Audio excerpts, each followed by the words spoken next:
Okay, so now our first lesson in Linux terminology is going to be navigating the file system.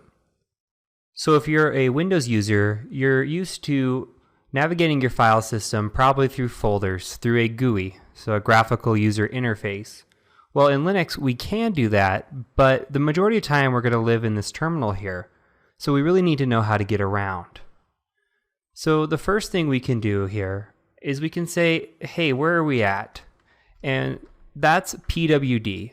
So that stands for present working directory. So you type that in, you hit enter, and it says, okay, we're in the root folder. So we know that we're in the root folder, but how do we get out of the root folder? We can use a command called cd, and that stands for change directory. So if we want to change directory backwards, we just type in 2 dots here. And now we can say, okay, where are we at? So we're in a slash. So we're just in a home folder here, or just our generic slash folder, right?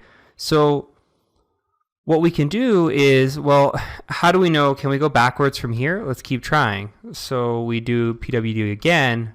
No, we can't. This is our base folder, right? So you have to think of this as the lowest you can go. So now how do we move around? How do we know how to go forwards again? Well, we don't know what's in our directories, right? So we're sitting in this slash folder, and how do we look around? So there's a command called ls that lists everything that's in the folder. So if we say ls, we kind of see this color coordinated here. And the color coordination, it just depends on if it's a folder, if the folder's read-write, there's permission settings, which we're going to get into later. But the majority of these here are folders. Okay, well, we know we just came out of root, so we can go back into root. Now, how do we do that? So we can say change directory root, and we can actually hit tab to autocomplete. I don't know if you caught that, but there's no R any folder besides root. So at R, I can just hit tab, and it should type it out for me. Oh, I lied. There is a run in here somewhere, but it's hidden. We're going to cover that soon as well. So RO, hit tab, autocomplete, can change directory into root. So let's ls in root and see what's in here. Okay, this is more like our home folder, right? So we've got desktop, documents, downloads. This is kind of what applies to the root user. So what if we're sitting in this root folder here and we wanted to access instead this Etsy folder? Well, could we do the same Etsy command here? Well, I'm hitting tab and nothing's happening. Well, because Etsy doesn't belong in this area, right? But if we put a / in front of it, because this is the base, and then we hit Etsy there, now we can navigate to the Etsy folder. And we can actually double tab and see what's all in the Etsy folder, like an ls, say no. Another way to do that is if we wanted to ls what's in the Etsy folder without navigating to it, we could just type ls Etsy, and you can see everything that's in here. So there's some tricks that we can do, right? So we don't have to actually navigate to the folder to know what's in there. Again, if we ls and we want to know what's sitting in videos, or even let's say what's sitting in desktop for our folder. Well, if we start typing desktop and hit tab, we can't do that either, because everything in Linux is case sensitive. So if we start typing desktop and then hit tab now, we can ls and see what's in there. So our VMware came with a couple of shell scripts here that are automatically placed on our desktop. If we wanted to confirm that, you could see that they're both right here. So as of right now, we are just sitting in our root home folder, and we know how to navigate around. So if we wanted to go to desktop, we could hit ls now and see what's in there. If we wanted to go backwards, we could. Okay, now we're back in our root folder, and you can also tell where you're at. Your present working directory sits right here, right? So this little tilde is actually your home folder, and you can see that we're in desktop. So if we wanted to go back into our desktop, instead of typing, say you wanted to go to music from your desktop, instead of going root music, which will work, you could also just say, I want to go music, and that'll put you there as well. And notice you don't need the leading forward slash when you use the tilde. So just some couple interesting tricks that you'll kind of pick up along the way. Tab is definitely going to be your best friend. If you run into something with multiple options, say you're trying to CD and you say, I want to go to my desktop, and you're tabbing and it's not working, you can hit double tab, and then it'll show you, okay, well, there's desktop, documents, downloads. Those are your three options that start with a D. So now you kind of have an idea as to how to kind of move around, but let's do a little bit more. So what if we want to make our own folder? Well, there's something called make directory, mkdir.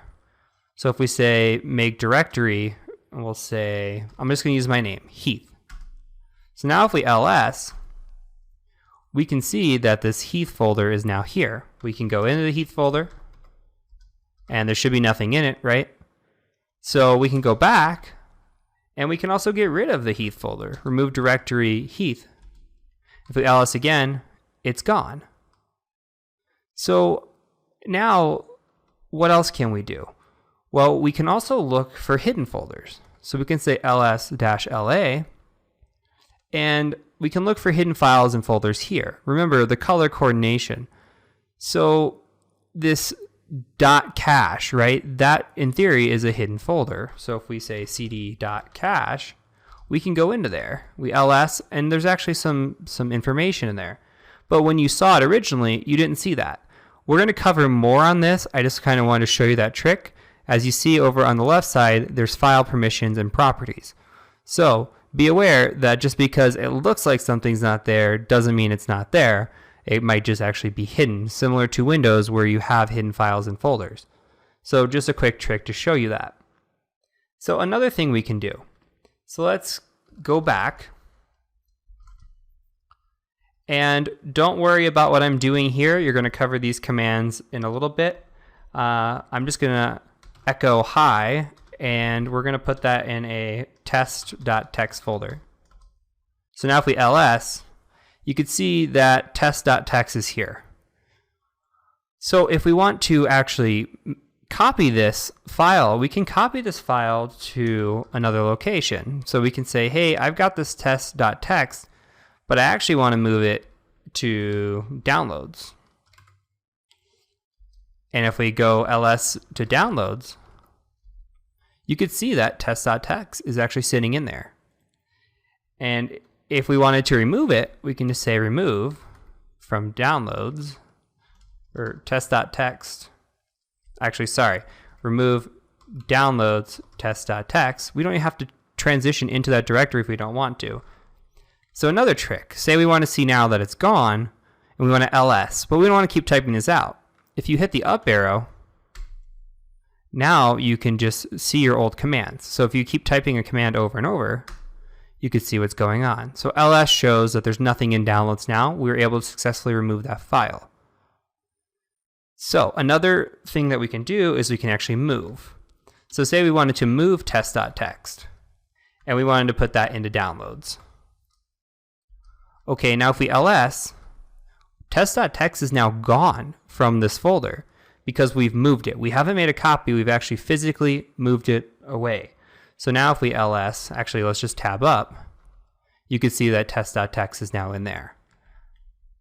And I'm going to remove that here. Okay, and now the last thing I want to show you is the locate feature. So if we wanted to locate a file, say I wanted to locate bash, let's see. So we're looking for a file, and we're going to get more specific along the way, but if you type in locate, you can kind of look through a system to see if you can find it. Now I'm looking for, say, any type of bin bash or bin-r bash. That's fine, that's really what I wanted, but it shows you everything with bash in it. Now this might not work right away. What you might need to do is update the database. So you type in update db, it updates everything for you, and then you can use locate again. So it has to build that database of the information that it's finding in order to locate what you're searching for. So make sure that you use update db sort of frequently. Okay, so two more things I want to show you, and then we'll close out this video and move on to the next one. So an important thing you want to do with your new account is we're using a default password, and that's not very secure.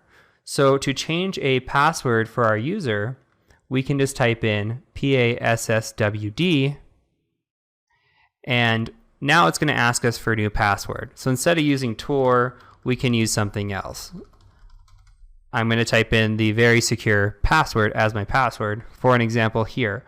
But if you plan on using this machine for future reference, you can type in a secure password and kind of keep it. So lastly, I wanted to show you is something called man. So man pages. Man pages are your instructions for any command that you're running. Most commands come with a man page. So let's say we want to look at ls. We can say man ls. And then it's going to give us all this information here about ls. So if you see, it says ls is list directory contents. Awesome. And then it gives you what options we can do. Well, we can do a -a for all, which you saw earlier. And you can kind of scroll through here and just see exactly what it has to offer. And that's kind of it. So when you go through here, you can kind of, if you're struggling to, there's a command in there, but you're not sure exactly what the command is, you can type in man and search it. And sometimes you can do ls, I don't know if this is going to work, but -- help. And you get some information as well. It doesn't provide you the full man pages, but it provides you something pretty close. So that's kind of just your way around if you ever get stuck, something to look for. Okay, so that's it for this lesson. Next, we're going to move on to users and privileges, how to add users, and how to change some sudos and some modifications to our file permissions.